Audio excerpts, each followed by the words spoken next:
네, 여러분 안녕하세요. 네, 걱정이 많으시죠? 이란하고 이스라엘하고 이제 붙어서 국건에 대한 부담감이 전체 시장에 이제 작용이 될 것이기 때문에 네, 이 부분에 대한 압박이 상당히 큰 그런 상황입니다. 사실 HLB는 한 주간을 주봉상으로 이제 양봉 형태로 마무리가 되면서 네, 그러면서 이제 회복을 점쳤던 네, 그런 모습이기는 하지만 전체 시장이 해외 쪽에 그 전쟁 변수가 영향을 미치기 때문에 그 부분도 또 간과할 수 없는 것 같아요. 그래서 이 부분에 대한 말씀 네, 제가 드리도록 하겠습니다. 일단 뭐 그 부분이 이제 중요하겠죠. 네, 그리고 그 다음에는 이제 HLB 자체의 기본 골격이 이제 어떤 식으로 어떤 재료로 인해서 전개가 될 것이냐 이 부분이 이제 중요하다고 봅니다. 해외 변수는 우리가 사실 뭐 제어할 수 없는 요소예요. 그죠? 네, 그거는 이제 어쩔 수 없지만 하지만 우리가 이 전쟁권이라든가 정치적인 부분은 항상 보면은 일시적으로 작용을 했다. 네, 이 부분도 우리가 생각을 해야 될 것 같습니다.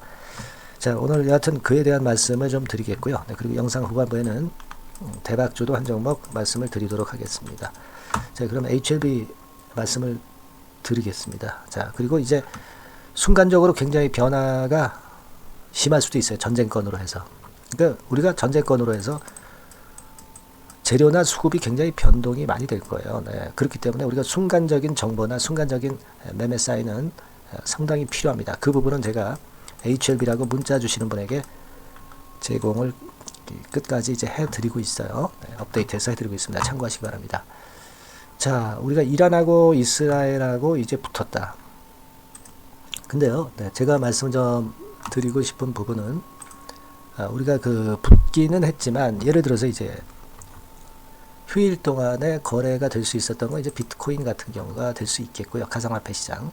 가상화폐 시장의 동향을 보면 한 마이너스 5% 정도까지 좀 내렸다가 낙폭을 좀 만회해서 마이너스 한 3.6%만 내려있는 그런 상황입니다. 네, 낙폭은 많이 축소함이 보여줬던 그런 모습이라고 보여지고요. 그리고 아무래도 그 공격을 받은 당사자가 이스라엘이잖아요. 그래서 이스라엘 쪽의 증시 움직임을 한번 지켜볼 필요가 있습니다.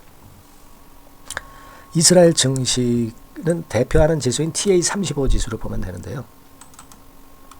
여러분들이 이렇게 보시다시피 그 이란의 폭격이 있기 전의 상황하고 그 이후의 상황하고 보면은 1933포인트에서 1920포인트. 그러니까 실제로 낙폭이 거의 없어요. 뭐 0.7% 정도 낙폭만 보여주고 있는 것이 이 이스라엘 증시 차트입니다. 네, 그래서 이 부분을 가지고 보면은 이스라엘 자체에서는 그다지 그렇게 크게 위협 요인으로 작용이 안 되고 있다 이렇게 볼 수 있어요. 예, 하지만 이제 나스닥 시장이나 또는 한국 증시 같은 경우는 아무래도 그 영향은 좀 크게 받을 수밖에 없죠. 네, 아무래도 우리 증시는 고유가에 민감할 수밖에 없고 고환율에 민감할 수밖에 없고 또 미국의 그 고금리에 민감하지 않을 수가 없어요. 사실 우리 한국 증시는 이런 영향들, 네, 이런 상황이 될 때 좋지 않잖아요. 그래서 최근에 우리 증시가 그렇지 않습니까? 그래서 그 부분으로 보면은 HLB도 올라간다라고만은 볼 수는 없어요. 근데 제가 강조를 드리고 싶은 부분은 여러분들 이 반도체 쪽 같은 경우는 그 이란 건의 재료가 있기 전에도 그러니까 지난 금요일날 미국 시장에서도 이미 3.29%나 낙폭을 크게 보였어요. 네, 그래놓고 이란 폭격건으로 해서 더 밀리겠죠. 그죠? 그러니까 우리가 사실 최근에 보면은 반도체 쪽이 좀 올라오고 제약바이오 쪽이 좀 그건 때문에 좀 떨어지는 그런 행보를 보였는데 이 반도체나 이 다른 섹터 주도를 했던 섹터가 좀 많이 처지면 오히려 제약바이오의 HLB 같은 경우는 급락폭이 좀 덜하지 않겠느냐. 그죠? 반사이익 네, 이런 부분들도 우리가 생각할 수 있는 것이다. 이런 생각이 들어요. 그러니까 너무 예민하게 생각하지 말 필요가 있다. 이런 생각을 말씀드리고 그리고 우리가 사실은 그 예전에 그 조정이 진행되었을 때 여기서부터 이렇게 진행되었을 때 사실은 8만원 언저리 근처까지 밀릴 수도 있다. 그렇게 좀 열어놨던 그런 부분입니다. 하락폭을. 근데 다행히 8만 한 5천원에서 반등을 했지만 반등이 좀 이르다 보니까 반등 강도가 약했어요. 근데 이번에 핑계김에 다시 8만원 근처에 오게 되면은 그 반발력은 좀 상당히 커질 수 있지 않겠는가. 네, 이런 생각도 우리가 해봐야 돼요. 물론 이제 어려운 시장입니다. 네, 어려운 시장이지만 우리가 그냥 어렵다고 해서 나쁜 점만 자꾸 들춰낼 것이 아니라 HLB에서도 돌파구가 마련이 될 수도 있다는 그런 생각도 필요할 수가 있어요, 여러분. 항상 이제 위기 때 큰 찬스가 나오는 것이 이제 조직판이기 때문에. 그리고 여러분, 그 정치권의 재료가 주가를 내리지만은 이거 금방 회복되는 거 좀 보시지 않습니까? 그죠?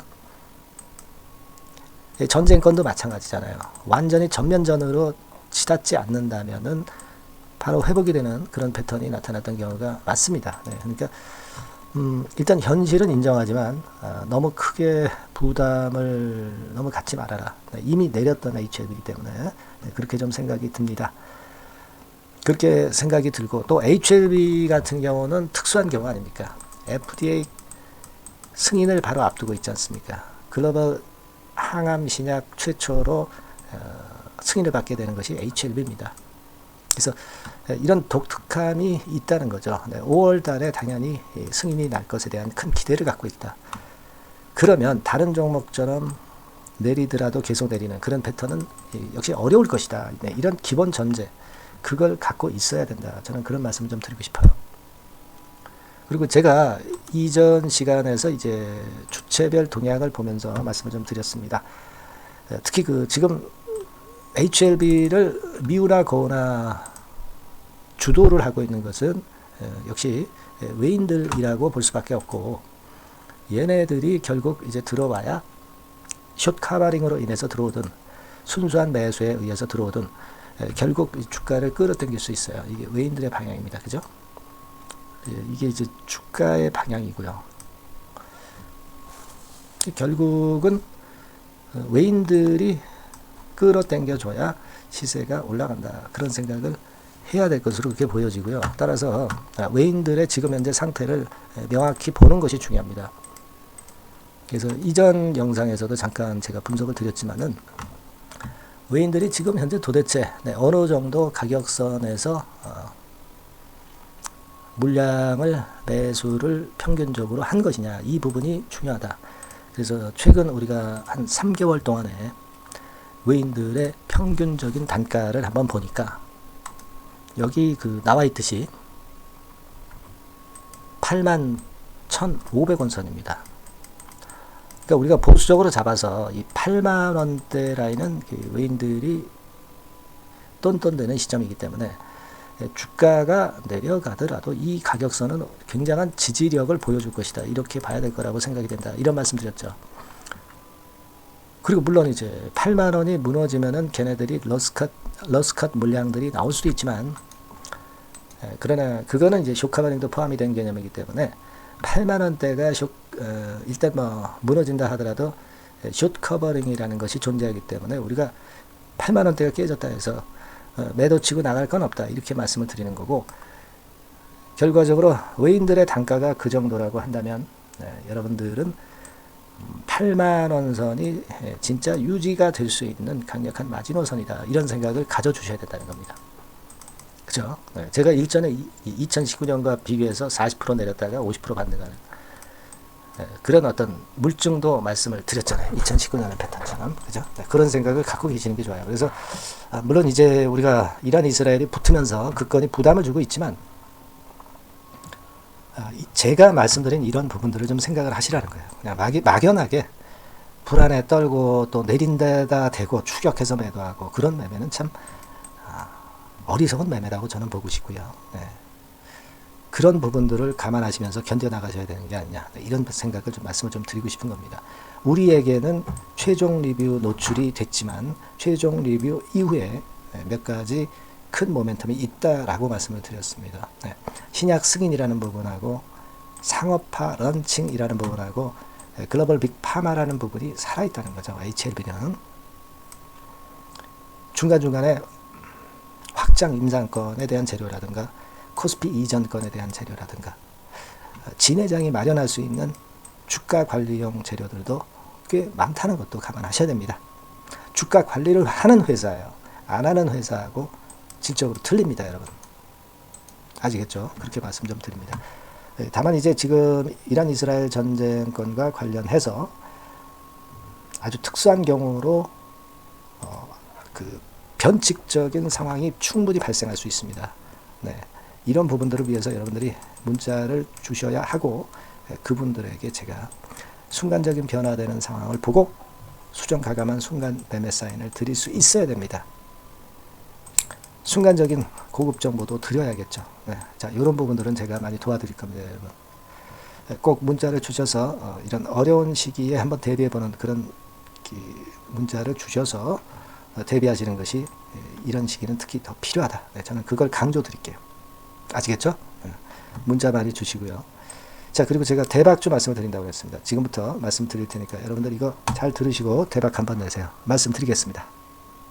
네, 그러면 제가 매집주, 지금부터 말씀 좀 드리도록 하겠습니다. 이 매집주라 하면 우리가 모아가는 거예요. 모아가서 결국 크게 터트리는 겁니다. 여러분들이 한 번에 매수하려고 하면 안 되고 몇 번에 걸쳐서 나누어서 매수를 하는 것이 포인트입니다, 여러분. 그래서 요번에 제가 선정한 이 매집주는요, 주가 자체가 너무 비싸지도 않고요, 너무 싸지도 않은 적절한 가격선입니다. 네, 주가는 10,000원에서 30,000원 정도 사이의 종목이에요. 그리고 목표 가격이 있습니다. 목표 가격은 너무 허황된 목표가를 제시하지는 않습니다. 네, 적정하게 그 기업 가치에 맞게끔 제가 선정을 해봤는데 3더블, 그러니까 한 300% 정도 목표가를 생각하고 있는 종목입니다. 네, 아무래도 이제 매집주니까 뭐 하루 이틀 매매를 하는 것보다는 한 달 내지 3달 목표로 보시는 게 좋아요. 네, 빠르면 뭐 한 달 내에 바로 승부가 날 수도 있죠. 네, 그리고 조금 늦으면 3개월 정도 후에 승부가 날 수 있다. 네, 이렇게 보시면 될 것 같습니다. 그래서 이 종목의 특징, 이게 이제 굉장히 중요한데요. 네. 이게 뭐 길게 제가 말씀을 안 드리고요. 뭐 짧게 요점을 제가 드린다고 한다면, 요즘 뭐 밸류 프로그램 뭐 잘 아시죠? 뭐 그런 건과 더불어서 이 저평가주가 상당히 각광을 받고 있어요. 근데 이게 그냥 말로만 저평가고 기업 내용이 부실하고 자기 자본 이익률이나 주주 환원도 없는 그런 종목들은 소용이 없어요. 그러니까 주주 환원율이 좋고 배당도 좀 높고 그리고 실질적으로 뭐 PBR 수치라든가 이런 것들도 낮은 종목, 이게 진짜다 이런 얘기예요. 그리고 많이 오르지 않은 종목, 올라갈 여력이 있는 종목, 이런 종목이 중요한 겁니다. 그래서 거기에 합당한 종목을 제가 찾았어요. 저평가 종목이면서 주주 환원 의지가 있고 또 주주 환원을 실시하고 있고 해마다 고배당이 확실하고, 이런 종목입니다. 그리고 매출하고 이익도 안정성이 지속이 되고 있어요. 이 매출하고 이익이 들쭉날쭉하다면 의미가 없어요.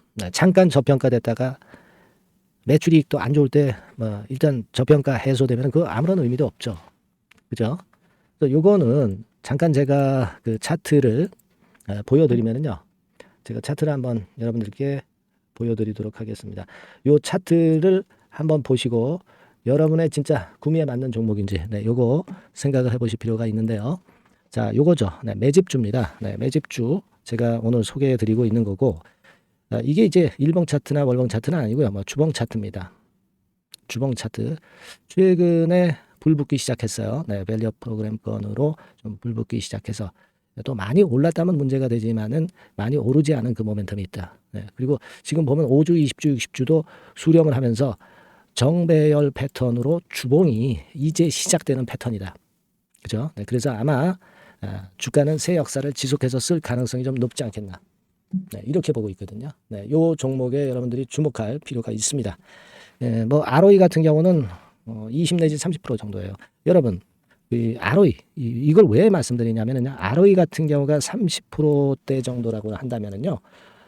우리가 PBR 같은 경우가 대개 한 3배수까지 적정 주가를 보는 겁니다. 여러분 아시겠어요? 그러니까 ROE가 30%라고 한다면 그 자산 가치가 만일 10,000원이다. 그렇다고 한다면은 이게 30,000원 선까지 갈 수 있다고 보는 게 되게 기본적으로 ROE와 PBR과의 관계입니다. 그걸 우리가 명확히 아시고 매매를 하셔야 돼요. 그리고 제가 아까도 말씀드렸죠. PBR이 물론 이제 0.45 내지 0.9배수에 속한 종목일 때 이 배당이 없으면 이건 주주 환원이 제대로 되고 있지 않다는 의미이기 때문에 배당하고 같이 봐야 돼요. 배당하고 자기 자본 수익률하고 같이 봐야 된다는 겁니다. 예, 그 점 꼭 생각하셔야 되겠고 거기에 맞는 종목을 제가 추출을 한 겁니다. 그리고 퍼 배수 자체도 3 내지 7배 범위입니다.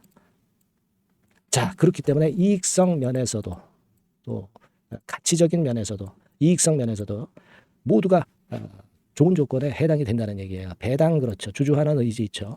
매출가익 안정성이 있죠. ROE 좋죠. 그죠? 자, 여러분, 네, 이 종목은 꼭 같이 하셔가지고 대박 한번 내시고 그런 매매를 좀 했으면 좋겠습니다. 자, 이 매집주를 원하시는 분들은요, 여러분들 제가 밑에 전화번호를 잠깐 보여드릴게요. 네, 자, 이 번호로 문자를 주시면 돼요. 네, 매집이라고 문자를 주시면 됩니다. 아시겠죠? 이 번호로 매집 간단하죠? 네, 여러분 매집이라고 문자 주시면 제가 이 종목 말씀을 바로 드릴 것이고 그리고 언제 사고 언제 파는 거냐 이런 것들 끝까지 제가 케어를 할 거예요. 추천만 해가지고 내팽겨쳐 두는 게 아니라 여러분들이 매도를 끝까지 할 때까지 케어를 할 겁니다. 네, 매집이라고 문자 주시는 분들에게는 최선을 다해서 케어를 하겠습니다. 아시겠죠? 여러분 감사합니다.